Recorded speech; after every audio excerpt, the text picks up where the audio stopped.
So guys, ito naman po yung isusukat natin, tong isang to. Kaya, wait lang po, isusuot ko muna po siya. Ito guys, isusukat natin to. Itong maganda na, ang ganda niya, diba? Sukat natin siya guys. So, eto na guys, ang cute, diba? Nakita nyo? Ang ganda niya guys, so, medium din to guys, parehas lang po silang medium. Pag medium po, ayan po, maluwag pa po siya, ganon. Pwede, kasya po siguro sa mga large yung katawan, ganyan. Kasi medyo maluwag po siya, ganyan, pag medium po. Ganyan. Tsaka makakilos po kayo ng maayos kapag medium yung kinuha nyo. Ganyan. Depende po sa inyo kung anong gusto nyo, kung small o medium, ganyan. Mayroon po siyang kanya-kanyang sizes.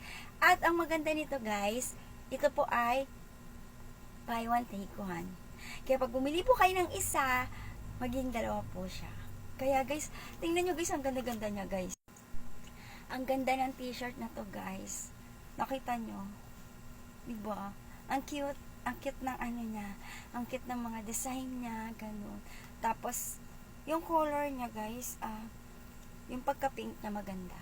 Kaya po, kung ako sa inyo, itry nyo na po to. Bumili po kayo nito guys, kasi mura na po siya. At isa pa, buy one take one nga po siya. Habang buy one take one pa po siya. Kasi pag bumalik po siya sa price niya na dati, tapos isa lang, sayang naman po. Kaya bumili na kayo guys. Ang ganda niya talaga, promise. Try niyo po ito.